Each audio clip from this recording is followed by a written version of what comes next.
Thank you, Gretchen. I think we're ready. You bet. Great. Thank you, everyone, for joining us here tonight for this is actually our fourth meeting of the Community Policing Performance Audit Steering Committee. Actually, Courtney, would you mind helping me with a call to order and roll call, please? Not at all. I would be happy to. So with us tonight, Jody Sherwood. Here, present, thanks. Thank you. Anne Marie Banfield. Hi. Thank you, Anne Marie. And Deputy Chief Burke. I'm here. Thank you. Ashley Hamilton. Yes, good evening. I'm here. Good evening. And I mentioned earlier, Levy is unable to join us this evening. Kathleen is not, I think, with us either. Casey Kopcho may be running late. And Cindy Leisenauer. Here, Cindy Lanesar, yes. Scotty Nowning. Here. Thank you. And then Oni, I don't see Oni yet. There you have it. Great, thank you. And then members of the city staff that are here tonight. Again, Courtney, do you mind helping me circle around the room? I don't at all. With us, we have Deb Aguilar, Lieutenant with Salem Police. Here. We have Gretchen Bennett. Here.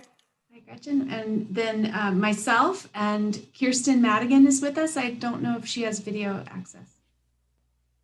I'm on a phone, so kind of, sort of, because I have to hold the phone really still to be able to do that. But yes, here. Thank you. And Natasha Zimmerman is with us. And Natasha, do you want to introduce Mark? Sure. Hi, everyone. There's somebody new joining us today, Mark Weinstein. On my screen, he's down at the bottom. This is my last meeting with this group. I have taken a position with Marion County as a referee that starts next week. So Mark is going to be assuming my duties with the steering committee and assisting the auditors with any legal matters that may come up. So some of you, I know, Jody, you've worked with Mark on some other matters, CPRB, and so he's well capable of representing the city in that. So thank you. Thank you, Natasha. Good luck to you. Thank you. Thank you for all your service to the city of Salem. And then Bob, Hilliard Hines staff, would you mind going around the room with your staff? Sure, Jody. So Thank with you. me is Ricky Godey and Brian Kaufman and myself, Bob Haas. Thank you all for being here. Very Christmassy today, Bob. That's great. Thank you. I actually appreciate how we've all been welcomed into each other's homes. Thank you for that. We also want to introduce tonight, introduce to you Chief Womack, and he's on, I believe, day 3, probably hour 1000, but we asked that he could come tonight so that you could meet him and introduce him to this committee. And so thankful of you being able to do that tonight, Chief. Thank you. I'm very happy to be here. Happy to meet everybody and answer any questions or provide any input that I can this early on. It's day 4 for me, so I just got started. Well, glad that you are here. We know that we are doing work that we will eventually hand over to you and your staff and the staff, and it's great to meet you. And I'm not certain that if you're able to join us tonight, but does anybody have any questions or any conversations to talk with the chief about here just getting started?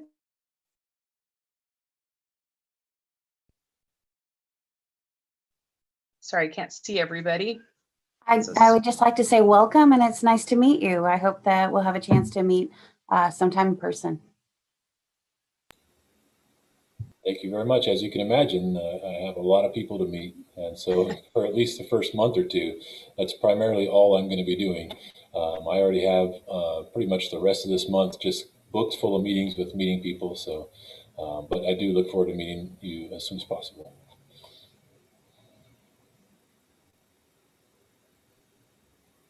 Great, thank you. And thank you again for joining us for minutes tonight. We wanted to welcome you as well to town and hope that you're getting settled. we're really excited about what you bring to the city. So thank you very much. As I mentioned, when we meet the community policing performance audit, just as a reminder for those that may be tuning in for the first time, we are the steering committee to help guide the performance audit. And we've had our first meeting at the end of October. We have been focusing our work on making sure that we brought the right folks to the table for our auditor and talk with. They have been working with several different interviews that Bob's going to give us an update about. I'm anxious to hear a little more about the site visits. Must be complicated to be able to do that these days. But I know that you're coming up with some creative ways of being able to do those site visits and starting to work on those assessments. For October, November, that's really been the biggest part of the work, is focusing on those different interviews and gathering information. Thanks to Casey on our team, he has come up with a suggestion for the city's website to have a link where anyone in the city can provide information on for the audit too. So very thankful for that we're working on all any way that we can to gather information to help us guide where the audit, the focuses of the audit. And that's what we're going to hear a little bit more tonight. How's that going? What are the trends that we're starting to see? And then we also have a report due, our preliminary report that will be presented to the city council next week, if I'm right on that one, Courtney. Yes, and so you also have for the steering committee members, if you don't have it with you, you should have in your email a document that we'll be looking at tonight that will be eventually posted to the website. It was just put together recently, and it'll be the key themes of the audit. It is the first draft. It's the first glance at the information, and that information will be will evolve over time. So make sure that you have that at hand as we get to that portion of the agenda. And so we are now, we need to approve our minutes from our Thursday, November 19th meeting. Those two were also provided in our meeting packet. And so I would entertain a motion to approve those minutes. Motion to approve as written. Thank you, Cindy. Do I have a second? I'll second that. Thank you, Deputy Chief. And all those in favor of approval of Thursday, November 19th, 2020 minutes, you can signify by saying aye and maybe raising your hand so we have this interesting view. Aye. Aye. Thank you. Anyone opposed?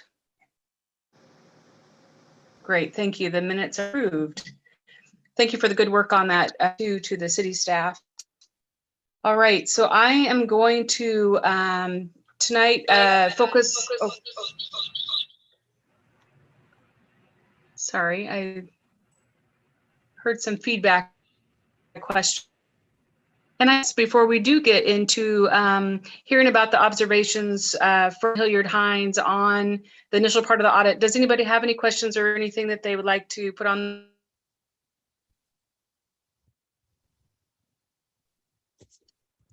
Deputy, but that might be that you're working on your computer. That's it. I'm back. Okay. Thank you. Great. Bob, Also, I'm going to Jody, turn it. Yes. Sorry, just for the record, I'm not sure if you can see, but Casey Kopcho has joined us. Thank you. Oh, great. Thank you, Casey. Good to have you here. Yep, thanks. All right, so I'm going to turn it over to Bob. Bob and his team talk through the initial findings that they have and the trends on the audit and anything else you'd like to share to get us started off, Bob. Thanks, Jody. So I'm going to ask Brian and Ricky to jump in, but what I thought I'd start off by doing is kind of giving you a recap of where we've come from, where we are currently, just so you have an appreciation of just how much territory we covered over basically the first 2 months, or actually a month. We actually started our first virtual on-site during the week of November 16th. During that week of those 10 days, we actually were able to speak to 38 different community-based, or had 38 different based community meetings, which really accounted for 165 participants in those meetings. So we had some really large groups that were participating, all the way down to one-on-one interviews during the course of those 10 days. It was pretty intense. We covered a lot of territory. Jody, as you kind of mentioned, the COVID thing was kind of a mixed blessing. As much as I wanted to be on the ground and actually have our 2 on-site visits, we couldn't. But I think because of the way we were able to structure the meetings and because they were all virtual, we were able really to conduct a lot of meetings, a remarkable number of meetings during those 10 days. I suspect if we had gotten to half that number, we would have been lucky. But we were able to meet with a lot of different folks, really in large part due to the members of the task force and really steering us in the right direction. Identifying the community leaders, stakeholders, community groups, community organizations. Oni was really helpful in pulling together some grassroots groups and other groups that really aren't formally organized, but really were a collection of voices that we need to hear from. So I really appreciate all the work you've done in terms of helping us setting that up. During this week, we're going to have spoken to by tomorrow afternoon 86 members of the Salem Police Department, and I think that's a remarkable number. And that again represents a cross section of the organization, including the deputy chiefs. So we're hoping to meet with Chief Womack next week and have a conversation with him and do a debriefing. But we were able to speak to a number of folks, and I really have to compliment Deputy Chief Burke, Lieutenant Aguilar, and actually Lieutenant Van Meter in terms of the remarkable work they did in terms of setting up all those meetings. You can imagine just trying to orchestrate and organize and schedule the meetings. It was really a mammoth task, but it really went off flawlessly. I think, Deb, we only missed one person, but we're going to pick that person up tomorrow afternoon. So I think we only dropped the ball once, but otherwise I think it's been remarkable overall in terms of the interviews. We have reviewed 132 documents during our audit. And so we'll probably be asking for some more documents as we go along, but we really got a large volume of documents that really Courtney was very helpful in pulling together, and Deb Aguilar was able to pull together for the police department. So I really appreciate that. And I know that support members of the task force really were helpful when we started to identify additional documents, getting those things and sending them to us as well. So Gretchen, I want to thank you for that as well, because she was involved in terms of pulling that together. As Jody, as you indicated, and thanks to Casey's recommendation, we have 131 shared stories on the website. So that website is still open. I'm not sure, Courtney, when you're planning on closing that, but again, I think it's important that if you really want to share your story, that really to upload it onto the website so that we can see all those stories, and we will read all those stories as part of our audit. So I don't want anybody to think that putting that effort in is really going to be in vain. Let me just go into a little bit more detail about the audit process, and I'm going to start with our November 16th first, what would have been our first on-site visit.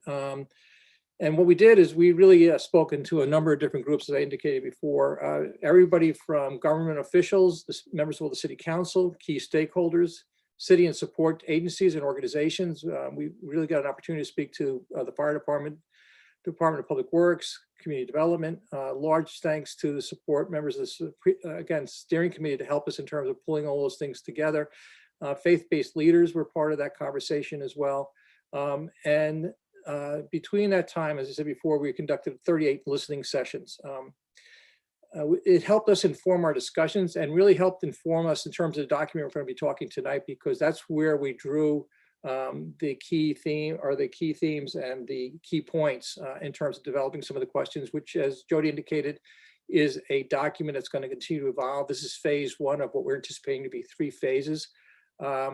And we took all those interviews into account when we were formulating and developing our questions for the members of the Salem Police Department. And again, as a result of these interviews this week, we're going to be developing some additional questions and some other areas that we need to probe into as a result of the audit.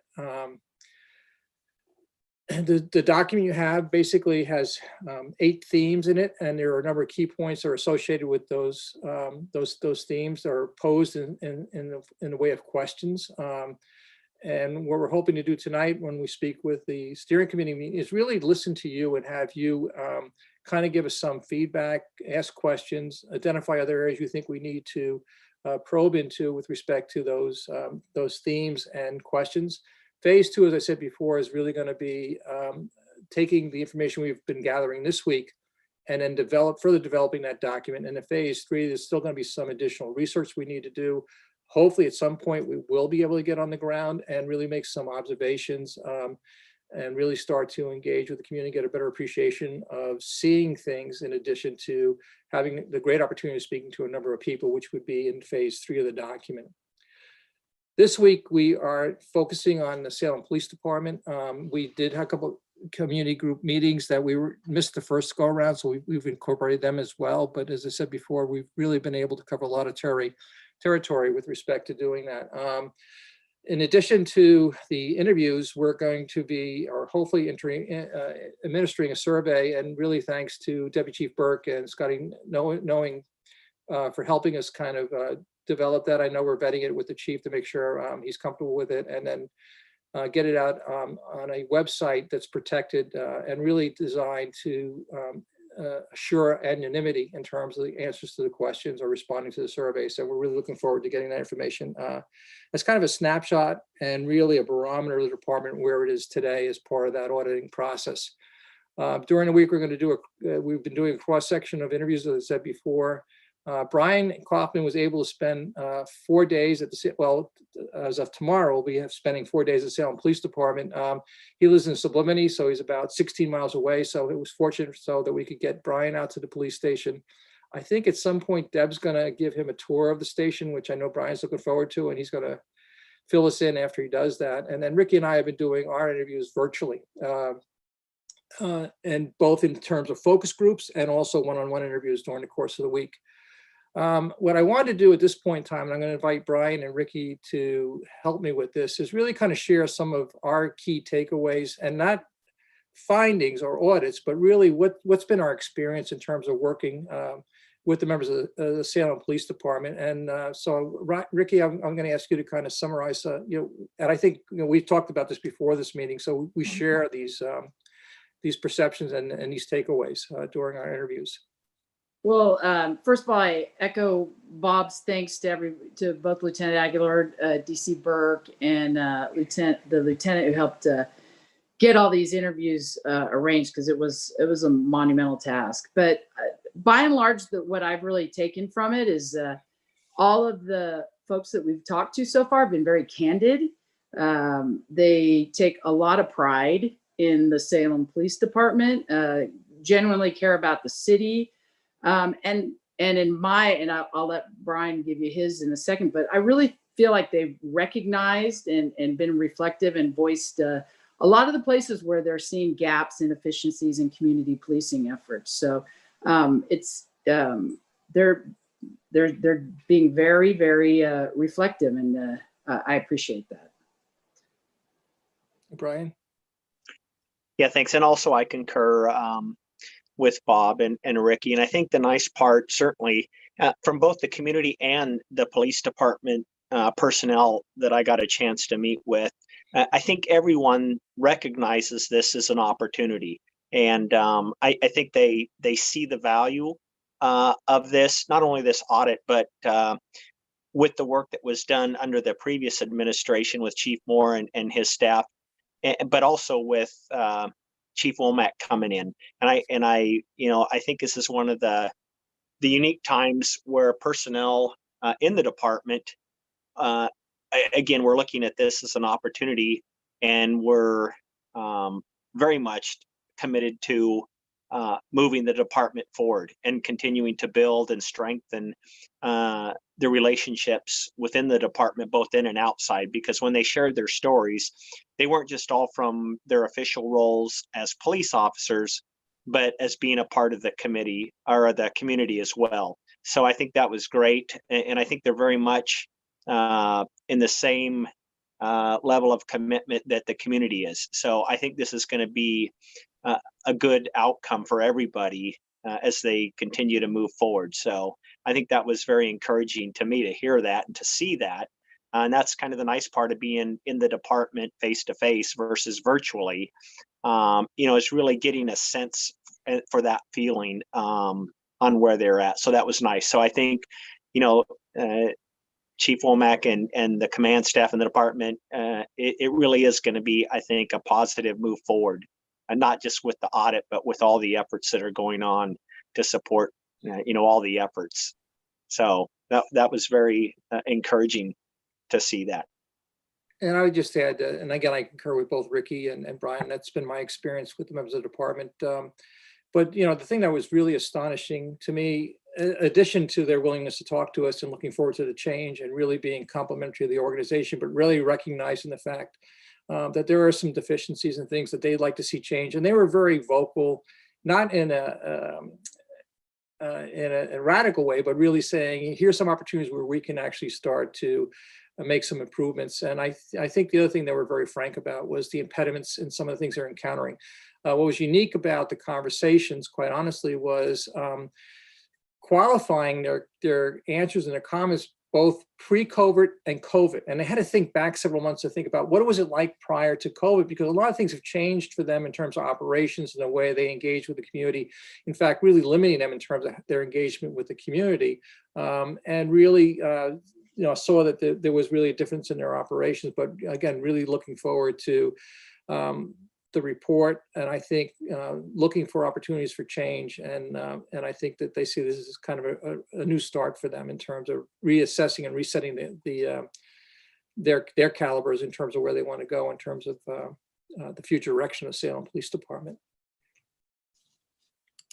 So Bob, just to follow up on something really quick, the survey has been vetted and it's ready to go. Oh, good. So I'm going to leave it up to you and Scotty to yes, down stuff like that. Perfect. Thank you very much. I was hoping. And I already sent it out. So I heard you saying that. And I was like, whoops, you should be getting responses. I've already heard from folks who said they filled it out. So I don't know if you could check it or what, but yeah, I have to go because I don't have control of it. I have to go back to H&H, and they're going to basically let me know when I can look at it and stuff like that. So we're going to kind of collect all the data and stuff like that. Okay, I think it's been sent out to our members maybe 3 days now. So perfect. Thanks, Scotty. Appreciate it. Yep. Thanks, Deputy.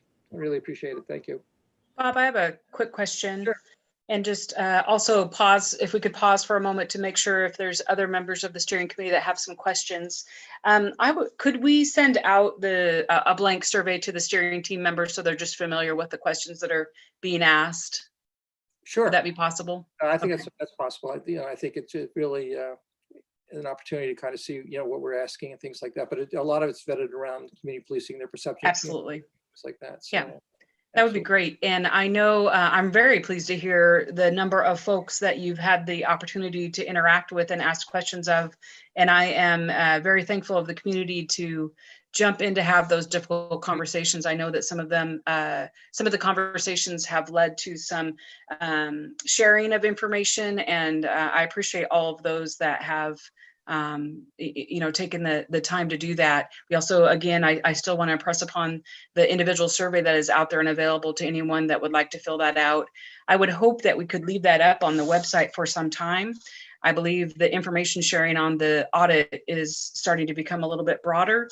And as folks learn and hear more information about the audit, especially as we start to see trends and findings, that they could still find that link on the website to be able to offer their input if they'd like. I could. Yes, please.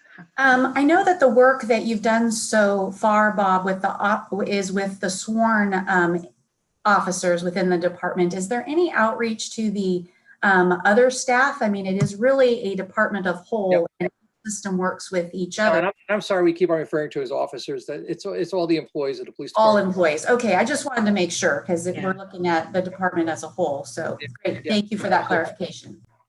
Thank you, Cindy. Other questions or comments? And I also want to ask Bob if there are any groups that you still think that maybe you need to meet with and need some assistance or anything along those lines. So.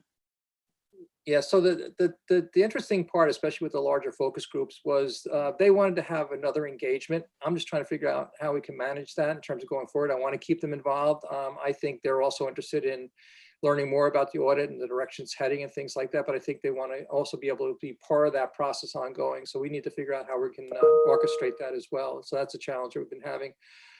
At some point, as I kind of indicated to you, we're going to have to find a way to get out to Salem because I think we're not going to be able to complete our audit if we don't really get out on the ground and see it. So we're just hoping that hopefully this cloud lifts sometime soon and that we have an opportunity to get out there.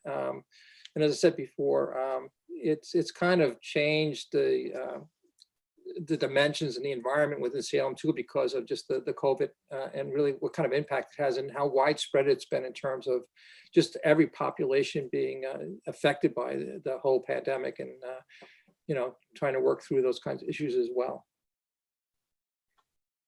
Well, and I have seen it with your staff, and thank you for figuring out different ways to be able to make it work. So any other steering committee members that have questions, just please go ahead and unmute and let us know.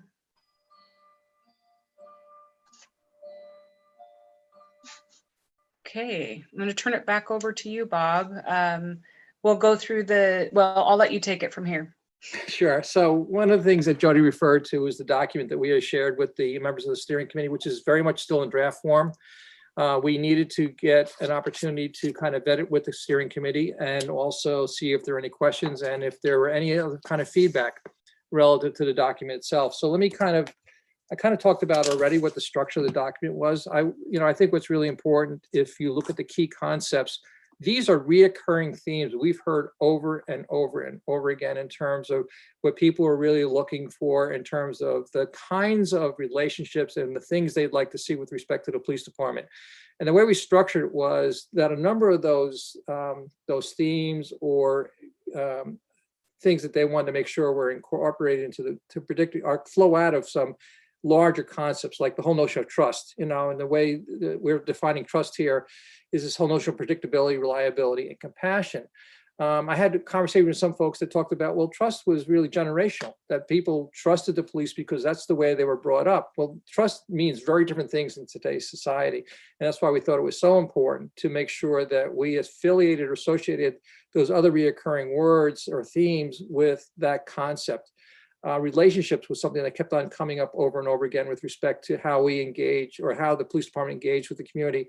And they see that in the form of partnerships, collaboration, and shared responsibilities. The notion of working together to solve common problems around public safety and quality of life issues. So there's very much a desire, both, I think, from the community's perspective, and we're starting to hear some of the same kind of themes coming out of our interviews with the officers within the police department as well.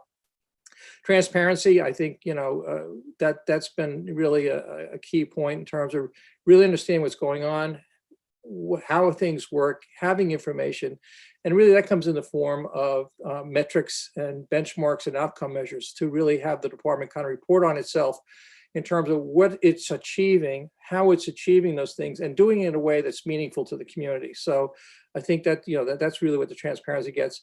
There's a lot of conversation about reparation. I think that's really because of just communities feeling like they've not had the opportunity to have a voice, or not have had the ability to be recognized, or not having the ability to acknowledge that there's been some, in their view, and I think in general, injustices and equity treatment and stuff like that. So really what that reparation looks like, that acknowledgement, and then a healing process so they can reach or move towards resolution and really start to have some meaningful relationship and feel like they're part of the community. I think that's critically important.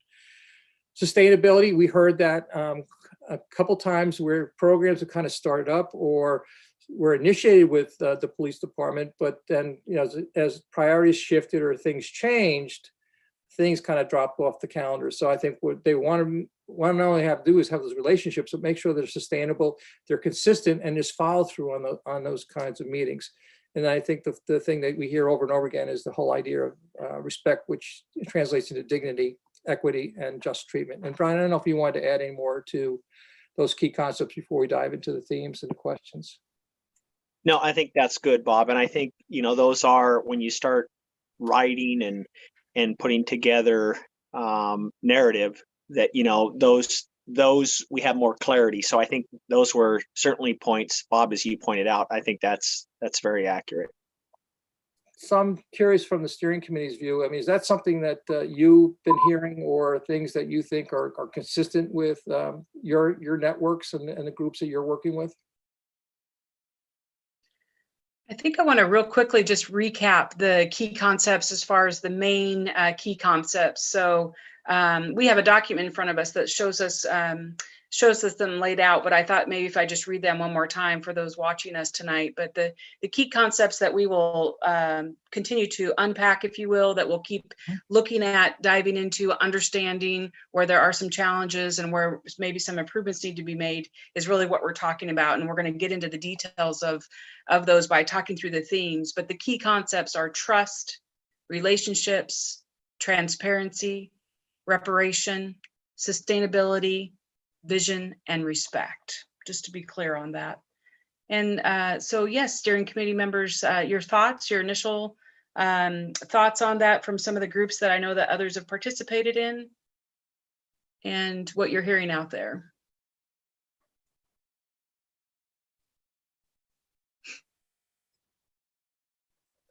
If you could just go ahead and unmute, and then I'll know. Thank you, Cindy. I think the couple stakeholder meetings that I was involved in, these were definitely brought up by both groups. The one that was really interesting to me that talked about relationships and talked about sustainability of relationships and the shared responsibility within those relationships. So it wasn't always directed at the department to do something more for us. It was really a shared responsibility and a shared relationship. It wasn't one directional. And then the second group that I was involved in really was appreciative of relationships and vision and engagement and things like that. So I thought that that was more of a, we want to go in this direction. We hope you'll continue to go with us in this direction. So I like these themes as they've pulled out.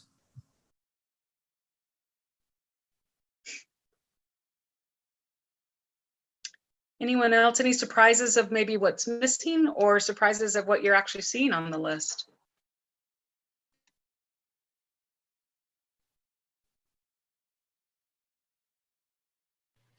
Jody, this is Casey. Can I chime in? Yes, please. Thank you. Sure. One of the things in the groups that I've taken part in that I've heard the most from these key concepts is consistency with respect to how the police presence is felt during all of the different protests that occur. And since there's so many different groups that are present, ensuring that a consistent approach is followed when having that presence felt. So for example, if one group is getting tear gassed and other groups are not, that kind of thing. And so we hear that time and time again.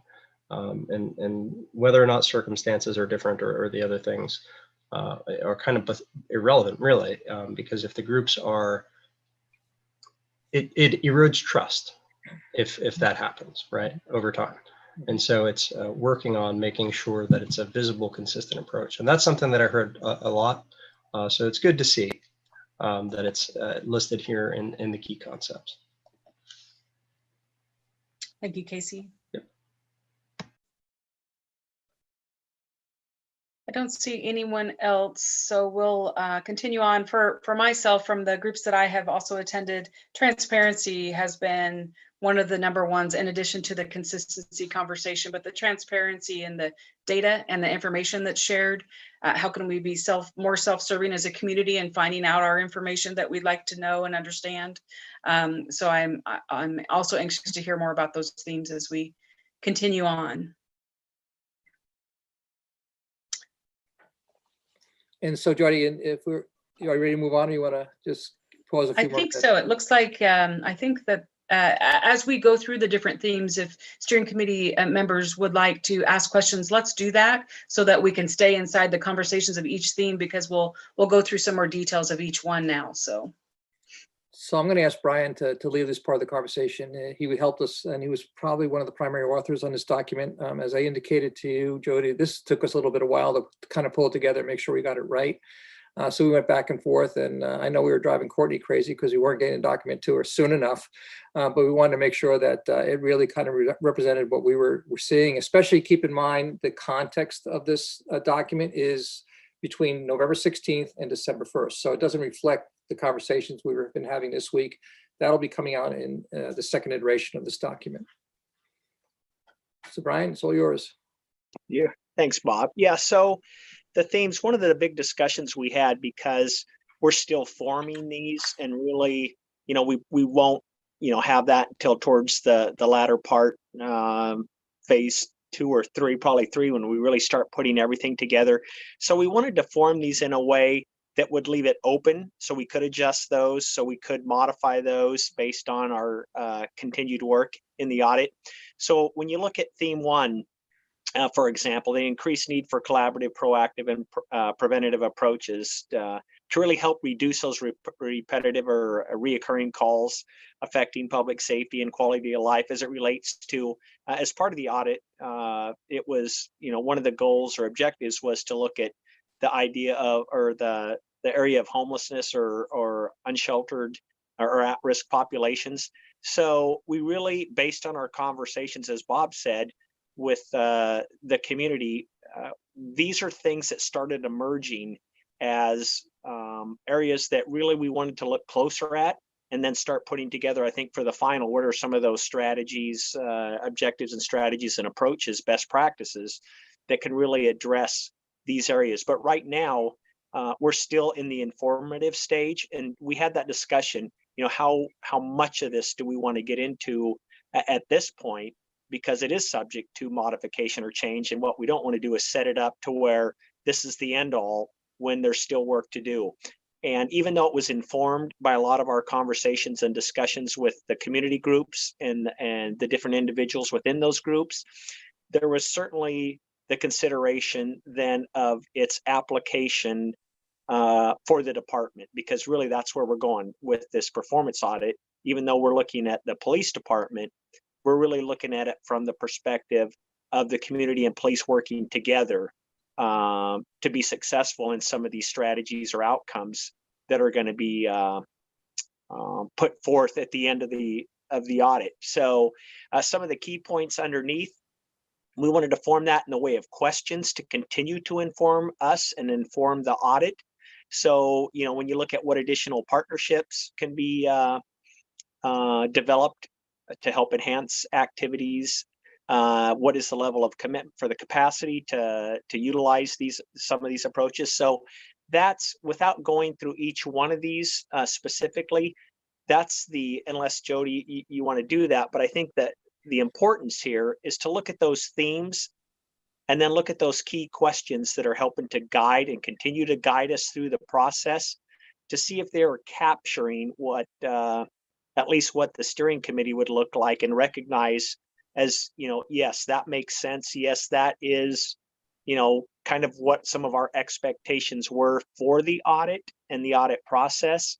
But again, as we continue to work with the department, as we continue to look at the research and some of the data that goes to support some of these areas, ultimately what those will look like may change and be enhanced as we go through. So, Jody, I'm just going to ask you about, and I know since this is being streamed, if you want to read those or if you want me to read those and go through each one, what's your preference on that?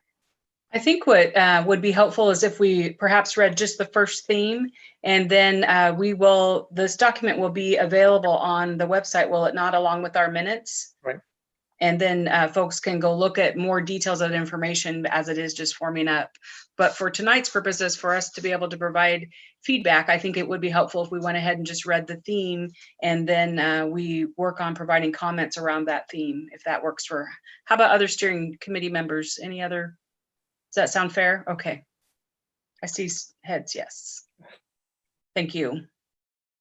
So, yes, so theme number 1, increased need for collaborative, proactive, and preventative approaches to policing to help address repetitive and chronic calls affecting public safety and quality of life involving homeless and at-risk populations within the city. So underneath that, you'll see those key points, which helped inform or will help us really get to the heart of that, to turn that into an objective with strategies and outcomes and best practices that then start addressing those. So if you want to open that up for just discussion for the committee as far as their thoughts and initial takeaways from that with the key points. Yes, please. Yes, and the key points, to me, it looks like we're unpacking what we do today. What are we missing as far as those relationships? And then what are we doing on that preventative side, which is, I'm very thankful that that analysis is being brought into the conversation. Any other feedback and comments from steering committee members on theme number 1? Please, Ashley. I really appreciated the more of the key concept number 3 within this section, really focusing on data analysis. So I think that's going to be so important. It's really driving some of these other key points, really understanding the origin of these calls into the police department, and really understanding why the police are engaging with the population. And so that's going to be the driving force in understanding what critical partnerships need to be in place and what sort of response mechanisms need to be in place moving forward. So I just appreciate the thoughtfulness in including that number 3. And I'd almost say that could be number 1, because it really starts with understanding what level of engagement is occurring. Yeah, and thank you, Ashley. And I think you're exactly right. And that kind of illustrates some of the complexities of these challenges. So when you look at data, does that look at just data from the police department? Does that look at other data from community-based organizations? Because I think Arch is just proposing or has a survey they're going to put out. So how do you look at all of these entry points or these data collection activities, and certainly those from the department? And the different areas within the operations for Salem.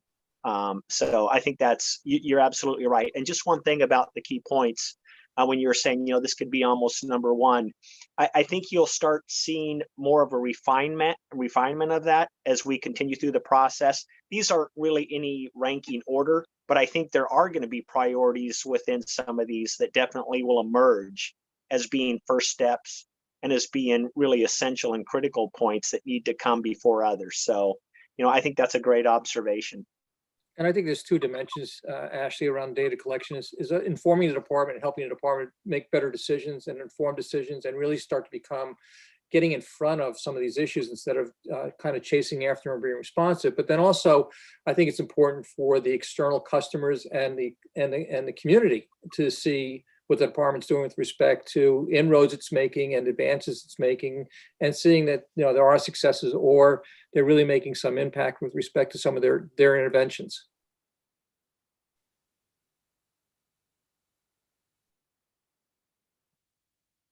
Great. And I realize we have quite a large document to get through tonight. So if I don't see anyone else that has any points on the first theme, we'll continue on. And it's okay if we end up going back in reverse. So why don't we head on to theme number 2?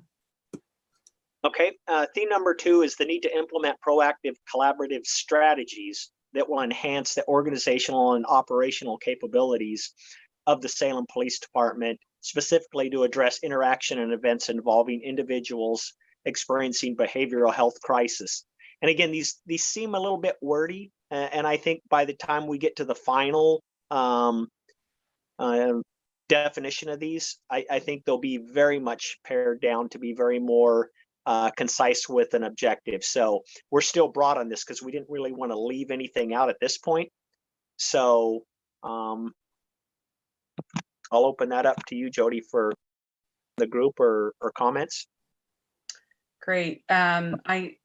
I see that some probably have some comments on this. This is, again, another need to be in front of, to be ahead of the conversations. And so it's thinking about how we can support that as a community and be able to help the police department with that is something that's a great interest of mine. Chief Burke, please. I guess as I take a look at it, and I look at theme 1, 2, and 3, and I have the same kind of thought that comes into it, which is really identifying, maybe one of the things is identifying the role, what's the role of law enforcement in dealing with the issues here, and identifying what additional resources or what resources are lacking, or how do we connect to existing resources that are out there. All 3 of these kind of have the same issue attached to them. Right. And also looking for greater efficiencies in terms of some partnerships that don't exist. And really, I think, what we're seeing too, to some degree, is some of the siloing among agencies, and how do you start to bridge those and really start to build a really cohesive and responsive network that really kind of is responsive to these issues. But as you point out, Deputy Chief, also making sure there are adequate resources in which people can get the kind of services they need. And we know there's some gaps in that area as well. And we'll continue to explore that in terms of our resource and mapping of gap analysis of the community. Right. I mean, what we continue to hear on the law enforcement side is that we don't want law enforcement necessarily involved in dealing with the issues, but there's nobody else to call. So there we end up with the dilemma. I also wonder, are we doing a really good job of connecting with resources that are already there? When I read behavioral health and homelessness tied together like this, a behavioral health crisis at the state level is not defined as homelessness. So I want to make sure that we understand that we have organizations within our community that are addressing these, but I don't think we have a really good connection and communication going across the board in terms of what resources are there, accessible. I'm surprised how many people don't know that we have a 24/7 crisis center that's been open for 25 years. So I think that there's some, as we do gap analysis across the community need, one of the questions is how does, I don't think it's Salem Police's job to fix these things. Right. It's more about how they collaborate around these things. So when I see particularly behavioral health crisis tied so closely with homelessness, I'm not going to deny that those two go hand in hand, but they aren't defined the same. So I just want to make sure we're careful with that. And that's why we kept them as two separate themes. We didn't want to intermingle those. We understand it as a subset within the homeless population that have a multiple of issues. And there's also people that are suffering from mental illness that really need services and really need to make sure that when they're back in the community that they have the support that they need as well. So you're absolutely right, Anne Marie, in terms of making sure those networks are really connected and really working in conjunction with one another. We heard from the providing agencies is the notion of MOUs and having MOUs, so it's very clear what the protocols are and who's doing what, and there is a consistency in terms of that interaction going forward. Yeah, and I just and Anne Marie as well, and I think some of the key points you bring up a good point. We just want to make sure we distinguish between the two so they don't get mixed or confused together when we start further defining these themes. So I think that's a good point because you do see some of the terminology crossing over in some of the key points. But I made a note to make sure we do, distinguish between the two, and they're not always directly connected. If I'm hearing you right, there's distinct differences between the two, and we don't want to kind of blend them together. To be clear, is that correct? Am I hearing you right? Yes, I think what I also want to communicate is that we're careful as we look at this. I don't perceive, and I think this is really a reflection of my staff that work at the Crisis Center. We don't see it as law enforcement's responsibility to fix these things, but to collaborate with us. So when we see these key points, I really see these as an opportunity for collaboration rather than this is something that Salem Police needs to fix for us.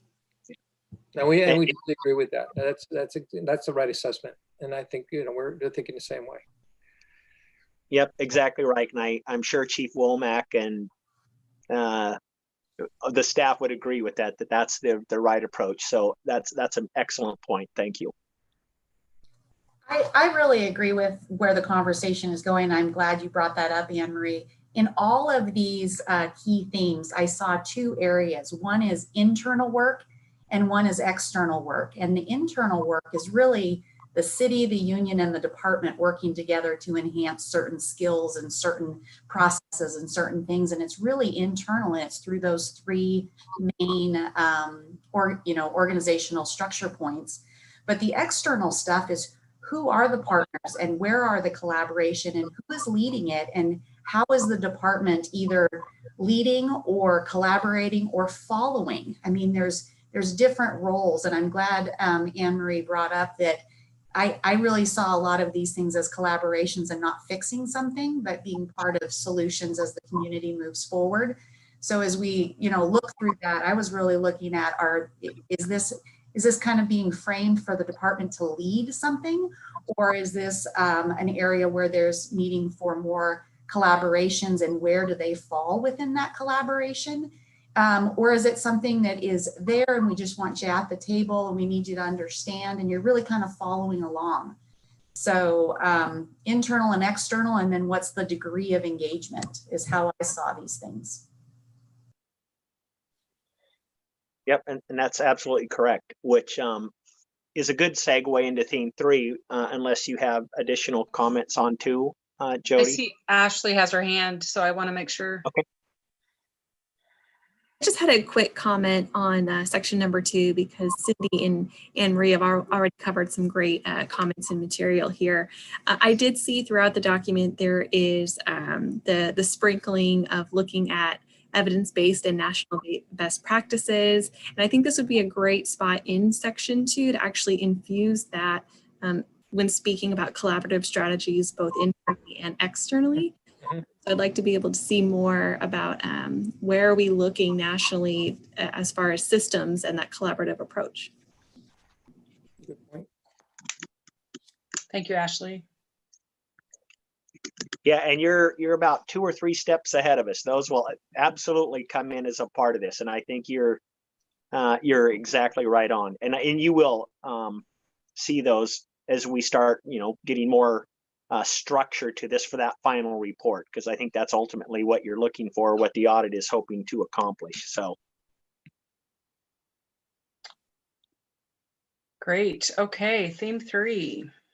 yeah, so theme 3 is kind of what a lot of some of the discussion has been already. The need to develop strategies that will empower the Salem Police Department's community and its partners and stakeholders to improve their response to individuals and families experiencing homelessness that are compatible with the overall city's current infrastructure and capabilities. And this gets to, and you're absolutely right, these are not all things that we're just saying are the sole responsibility for the police department, or is even, or what their role is in the response to some of these areas.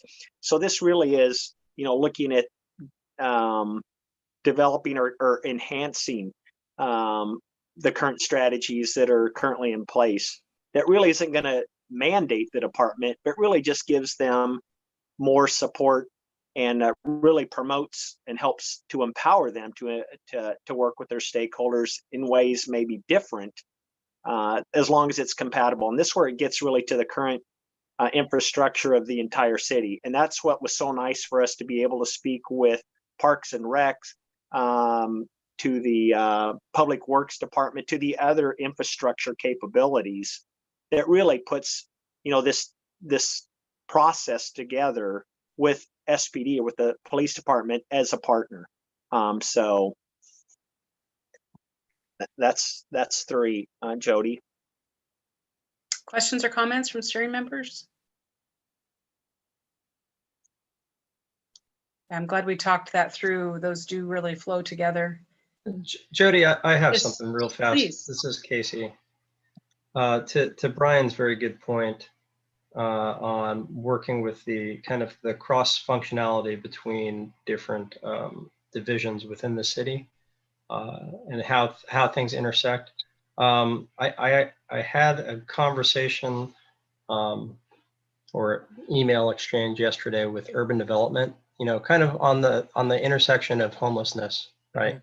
And thinking through housing supply.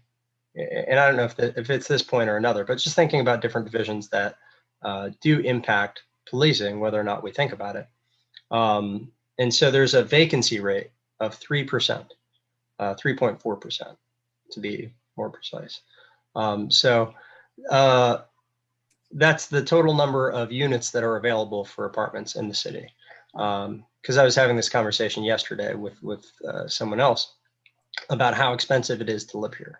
And so that's a totally different conversation. It's outside the scope of policing. However, it ends up impacting the work that police have to do if folks are on the street and anyone calls the police to handle a situation. And so I think it's good to hear that those conversations across the city are happening. If urban development's on the radar, then good. If they're not, hopefully they will be. Thank you, Casey. Yep. I think we'll move on. It looks like 4 and 5 really are also of the same topic. So our recruitment and hiring, and then once we identified a candidate, how we do our background checks. So if you could speak to those, Brian. Yeah, and kind of shifting gears, you're right, Jody. This kind of is moving now to some of the other specifics within the audit request.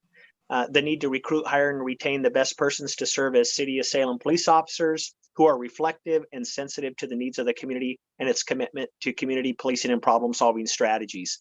So again, looking at that, and Ricky, Ricky can probably add substance to this or background to this, but we've had some great conversations so far and are continuing to look at this specific to the recruitment, hiring, and retention. Yeah, this is an area where wanting to see your police department be reflective of the community in which it serves is a hugely important piece of community policing, police of problem solving, important piece to everything we're talking about.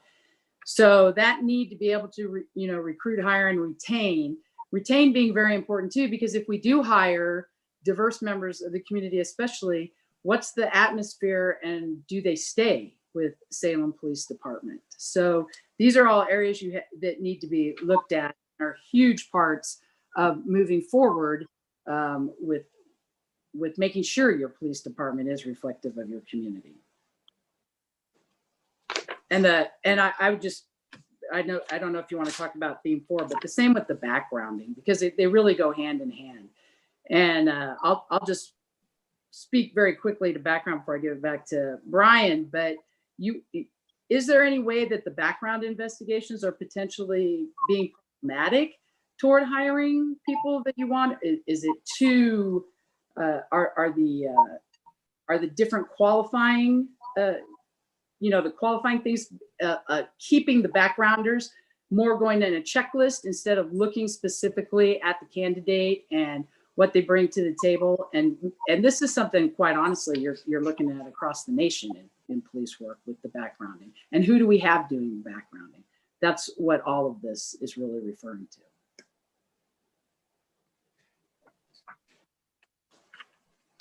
Questions or comments from steering members? I find that an interesting concept, that the background checks could be problematic when we're all held to a very high standard when you're hiring public figures for work in the community. So I'm very interested to find out, because we've had issues with background checks in trying to bring in people with diverse backgrounds and really being able to provide some peer services and to meet people where they're at. And so I'm wondering, is there anything across the nation that that we can look to that would really talk about doing the background checks differently, or what kind of positive impact that's had with policing by being able to look at people's backgrounds differently? So police departments have generally been slow in terms of recognizing generational changes in terms of priorities and work environment, stuff like that. The generation today is very different than when I came on the police department, for example, in terms of what we thought is priorities and importance. And the question is the department moving in a way that is more conducive and in line with the current job market, right? Because if you think about it, they're an employer and they're trying to compete against other employers for the same job market or same job pool, depending on what they're trying to gather. And again, the police department has some distinct barriers and hurdles between its work schedule, working conditions, being on call or working 24 hours a day, 7 days a week, and things like that, which really they have to overcome. The other thing that I think is particularly important is if the mission of the police department is going to change, are the candidates we bring into the organization the kinds of characteristics and attributes that we want to see in terms of this new work environment, right? So it's almost like the cart and the horse, which comes first? Do you redefine what your mission is going to be? If in fact you're thinking about a broader mission or a very different mission for policing, and then retuning what you're looking for in terms of the characteristics and traits of you're looking for your potential candidates. One of the things we're finding, quite honestly, in the nation is that we're bringing people into the organization thinking it's one thing. When they get there, they find out it's very different, and they're very dissatisfied. They're not happy because they thought it was going to be one thing, and the way it's being portrayed, things like that, only to find out that it's not strict. If that's what they're looking for, strictly law enforcement, that 80% of it is really about social services and engaging with the community in very non-criminal ways. So making sure that candidates coming in there really have a full appreciation of what the work environment is going to look like. And then our obligation is, you know, in terms of hiring, that we match those up. And so I think that's, you know, that's part of it too. And I think what you're seeing here is what kind of specialized training are your background investors getting, and are they adjusting to that new mission, or are they still using age-old proven methods in terms of assessing who's gonna pass that background or not? And I think that to follow up on Bob's point, I mean, that is that's the 21st century, the new, you know, you have a standard that you want in your police department. Goes to all of the issues that have happened throughout the country already. So finding a way to meet those standards, but yet also be open to looking at where we recruit, and then when we background them, what are we looking at and consistent. Good conversation. On the community side, I think that if the department is starting to see retirements that are growing, and you know that you will have a hiring pool coming forward, I would hope that we would partner with the community in a different way, where maybe we help put together recruitment strategies so that we can help support where the police department is looking for more assistance, and perhaps maybe even reviewing some of the plans over time, rather than keeping the community separated from some of that process. I think that all of our organizations in our community are really working hard to recruit very, very well. And there's a lot of expertise out in our community. So I hope that we can start to see some of those come through in the themes where there are community members out there that would like to help as well. So that's one of the key best practices we're seeing too, is that real collaboration between the community, neighborhood groups, people in the community, because they're the ones that are going to encourage folks to think about this as a career, right? But also they want to make sure that when they're recommending, you know, young people from the community to consider this as a career, that they're not setting them up for failure. So I think there's really got to be a close collaboration and partnership between the police, and making sure the police are responsive and reflective of what, you know, the people that are coming in the organization, and their partners are accurately representing to the people that are trying to encourage coming to the profession. So Jody, you're absolutely right. That's kind of the direction you need to go. The police have, for a long, long time, taken it upon themselves to recruit, and never really looked to the community as being really an important part of that recruitment effort in terms of finding suitable candidates and helping them so they can succeed. okay, thank you, everybody. Theme 6, a very important theme, as they all are. Brian? Sure. So theme 6, and just so everybody's tracking, theme 4 and 5 were the hiring, and then the background was theme 5 on that. So theme 6 is to examine the effectiveness of the Salem Police Department in their engagement of youth and their families in the city of Salem. So we're really not, I mean, the focus is on youth, but really looking at the family unit in support of that, and kind of looking at all the dynamics that surround youth engagement in the city. And this is kind of shifting gears a little bit again to another key point within the audit that was requested is youth engagement and outreach. So I noticed this is coming pretty close and hand in hand to what the school district is discussing in terms of SROs being, whether they continue with the school resource officers or not. Are you trying to blend those two conversations so that they kind of stay aligned as they move forward? I would say no, because we're not really sure where the school committee is, and we're not trying to influence one way or another. I think they've got to make that decision as a body that they think is best for the school district. I think what we're looking at is the efficacy of the SRO program. Is it really achieving what it's supposed to be doing? Is there alignment between what the SROs are doing and the rest of the police department's doing? And if not, you know, is it an effective way to not create a siloed effect again, where, you know, students are expecting one type of or style of policing, and they go out in the street and seeing something very differently. So but there also, I think there are some national standards relative to what the ASR program should be going, what it should look like, what it should be doing, and what it shouldn't be doing, right, within the schools. So I think, you know, looking at that and making sure that that application is, if in fact that's where the city wants to go with respect to that model, and making sure that it is the appropriate model and that it's really pursuing or modeling after the best practice for what it's intended to do, and not get kind of sidetracked and things like that. So I think the jury's out on that. I know that there's a lot of controversy around that issue on both sides, and we're very respectful of that conversation that's taking place. Bob, I wonder if you could spend just a quick moment talking about how you have tackled this issue, all the different conversations and listening sessions that you've been having around this particular topic. Schools and school resource officers. Just ask the question again. I didn't catch the beginning part. You kind of cut out in the beginning. So it seems to me we've had several conversations on this topic. Right. Listening sessions throughout our community. I wonder if you could just speak to the places where you've touched this issue in our community. So we've heard it in a lot of different forums.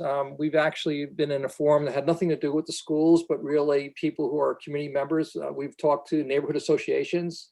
We've talked to student groups. We talked about people who really kind of been on the wrong side of the police, and their concerns about having police in the schools, and really what is their role in the schools, and what should they be doing within the schools. So there's really a mix of the perception around the SRO program. So I think early on there was this notion that somehow we were advocating for SROs. That's not the case at all. We're really evaluating the program as is. If in fact the department and the school committee and the school leadership want to go forward with SROs, we'll make some recommendations as to what that program should look like. But at the end of the day, it's really a decision that has to be made by the community in terms of that form of youth engagement. There has to be forms of youth engagement in the city. That is not the only one. There are a lot of different ones, but that is one program that does exist. So we're obligated to kind of evaluate it, assess it, audit it, and really determine whether or not it is meeting the best standards. And if not, what should those standards be? And then a decision made whether or not the program is going to continue or not. I know it's temporarily suspended at this point in time. That's our understanding. To Anne Marie's point, we really have to be, I think the police department has to do its part in terms of articulating what that role is going to be, and then the school department really thinking about, is that a good fit in our schools? Thank you, Cindy, please. Thought in this theme is that the way the theme is stated, it seems very broad, but then every key point underneath was about the SRO program. So if it's really looking at the department and their engagement with youth, we've got to add more to this, this theme than just the SROs, because every single point underneath it was about SROs. So I was kind of confused with, is there more to this, or should we change the theme to talk about the engagement with the district and the SRO program and make it about the SRO program? And so I think you're absolutely right, Cindy. I think what you have to keep in mind, though, is this is that first round of interviews. We are not hearing about other, and there may be, we'll be learning about that this week, about other youth engagement programs. But this is the one that, again, because I think it's such a hot button issue, it keeps on bubbling up. And that's why it's so prominent in this one theme.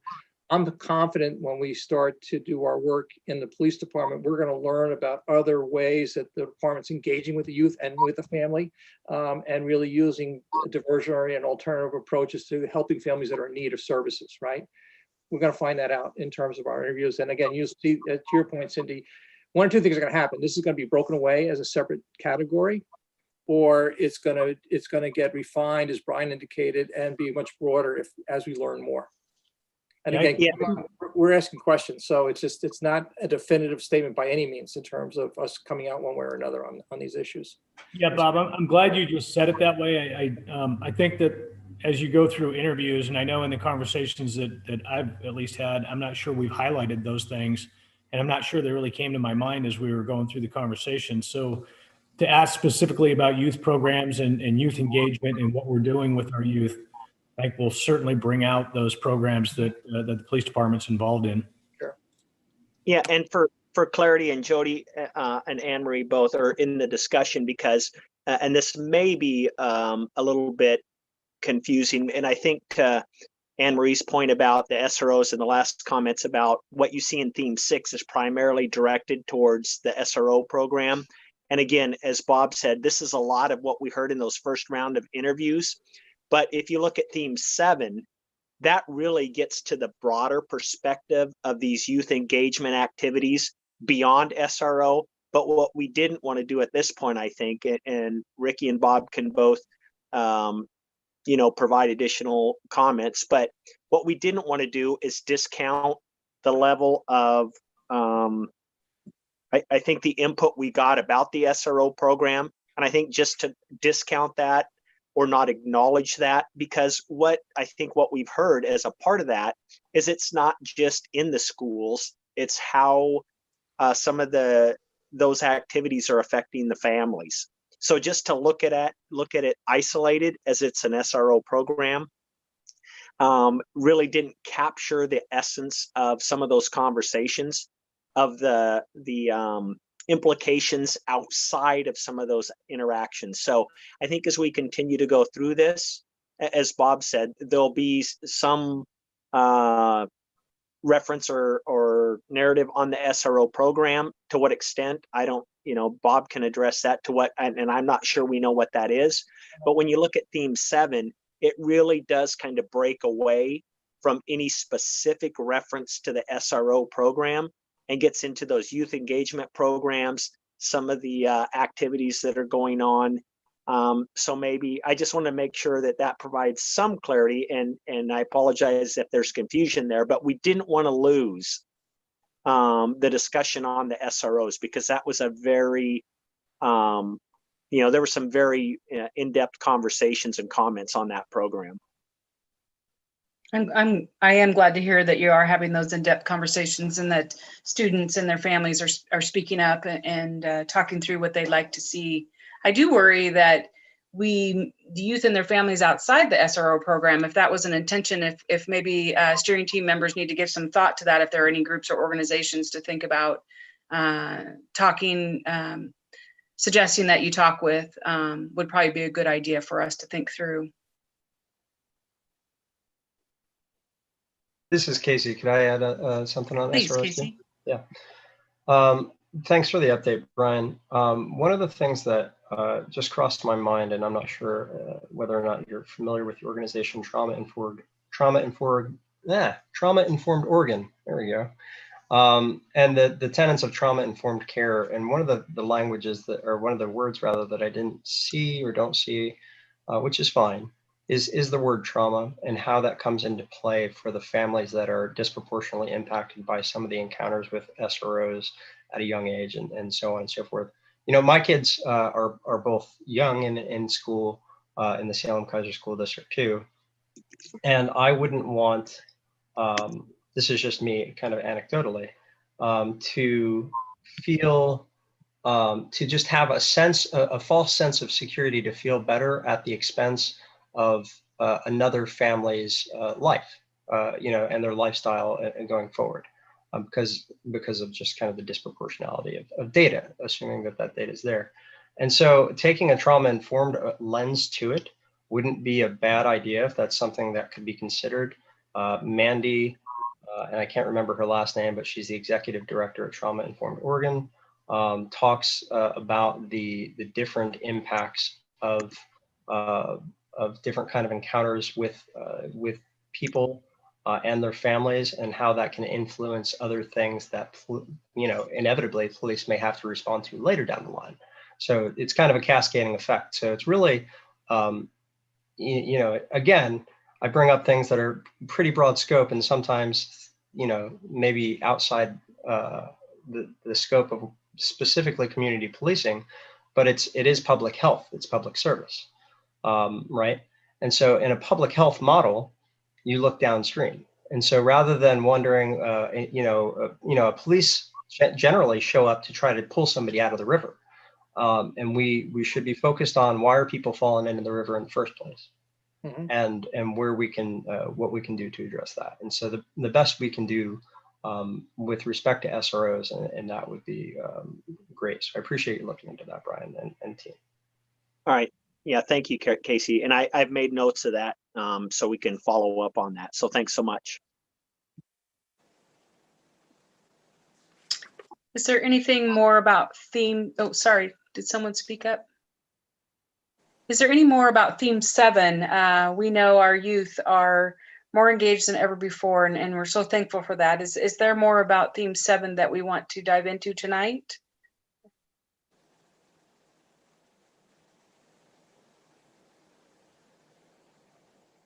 I think key point 7.3 kind of touched a little bit upon what Casey was talking about, and really thinking about what a trauma-informed approach is, and making sure that, again, the police are well equipped to make sure that they don't do greater harm when there's an intervention or involvement with the police. And I think that you'll see those kinds of things being developed as we think about, not just in terms of developing a healthy relationship with police, but making sure the police, in fact, are seen as helping agents in terms of supporting families and youth that are in need of services. Okay, thank you. And we are on our last theme, if I am looking correctly. That's correct. So theme 8. Yeah, theme 8. Sorry. Go ahead. Yeah. No, please. Same thing. Okay, so theme 8, examine how the Salem Police Department provides police services to meet the special and unique needs of diverse populations. And that is a very broad statement, but we're still working to narrow that down and get more specifics on that.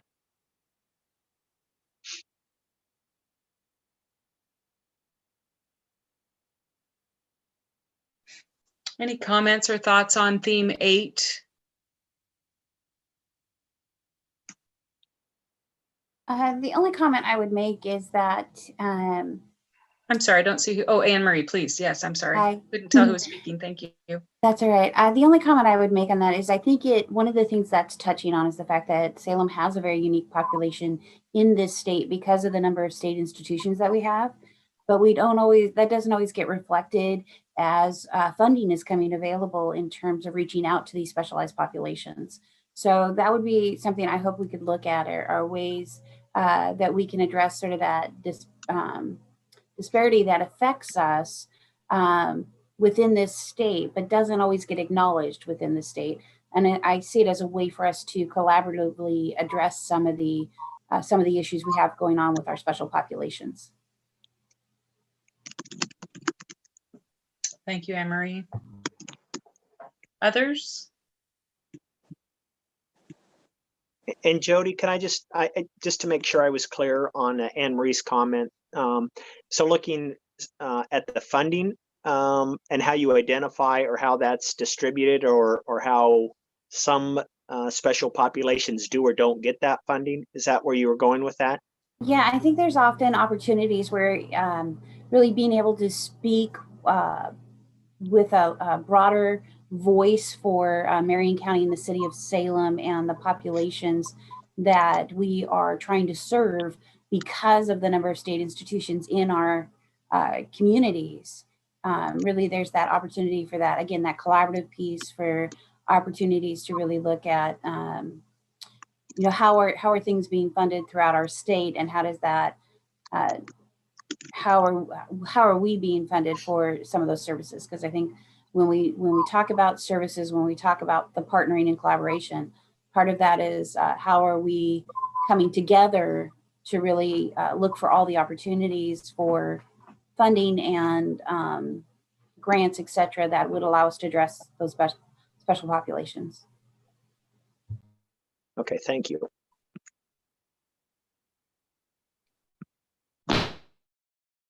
Thank you, Brian, and to your team, Bob and Ricky, all for your information sharing tonight. Is there any wrap-up information, Bob? Sure. So one of the things you don't see here, and it kind of touches back early on one of Casey's comments, was the whole thing around crowd control protocols, protecting protester rights. We've kept that intentionally separate. We actually have 2 national experts that we're going to bring in to really look at that aspect of that whole phenomenon, right? And so we really have gotten a lot of documents from the Salem Police Department in terms of operational guides, some of its operational plans, after action reports, and we'll be conducting a more in-depth set of interviews. Just to forewarn the Deputy Chief, we're going to be reaching out and asking to talk to the people on the mobile team, just to kind of get an idea of just the protocols, how they're operating and things like that, and really looking more of a national best practices in terms of trying to figure out how best to be effective in terms of not only providing a sense of equity and fairness in terms of how groups are being treated, but also making sure that they're affected in a way so they can actually exercise their constitutional rights, right? And not feeling like they're intimidated or being impinged upon or you know, those kinds of things. So we kept it off of this document because we're going to have a whole separate, in fact, there'll be probably a whole separate section within the report that just speaks to that alone, because it's somewhat unique in terms of special operation of the police department. Okay, thank you. Any last thoughts or comments about what we just reviewed tonight? Quite a bit of information. I know we're nearing our hour of our meeting being complete, but I also know that we have a conversation here that I don't want to finish until we are sure that everybody got a chance to offer any comments and thoughts as you reflect on the information.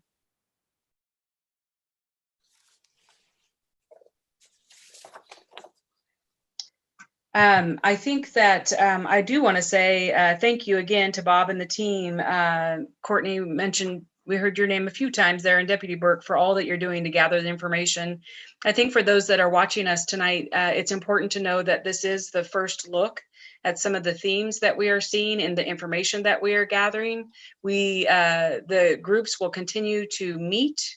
If you see a spot that we may have missed, we have those opportunities for you to be able to provide feedback that you can find on the City of Salem's website. And on this part, Courtney, Gretchen, correct me if I'm wrong, we will see these again 3 times. They'll be further vetted. We'll see them a second time, which will be much more in-depth and detailed. And I would suggest as steering members, we may have a longer meeting so that we can really make sure that we discuss them fully, because as we get to that third view and that third lens, that's where we start to finalize the documents.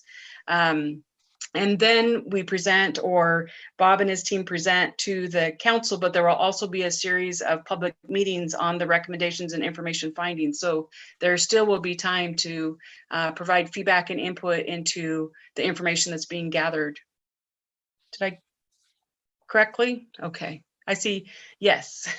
Yes, and just to be specific, it would be my hope or expectation that all of you would be available on March 16th to join the City Council in a joint work session. And work sessions are a little different than the way the council typically operates. Work sessions are truly an opportunity for them to dig into details and have a lot of free-flowing conversation. It's a little less, has a less of that formal feel to some of the city council meetings you may be familiar with having seen.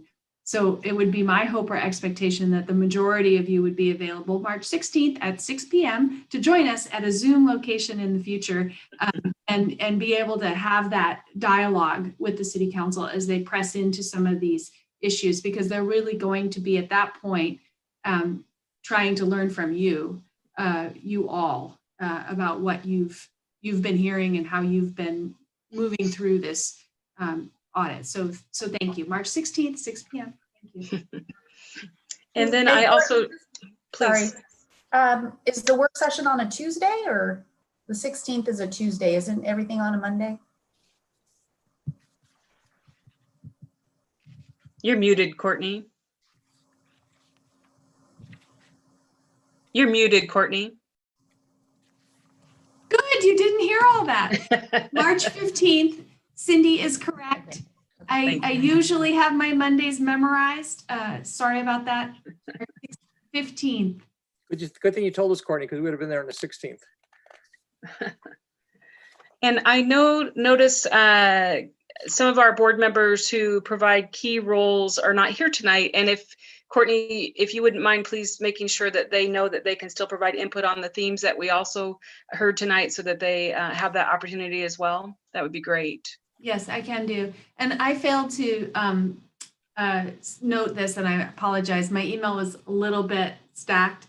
We did get a, Kathleen did write in to apologize for not being available tonight. Sure.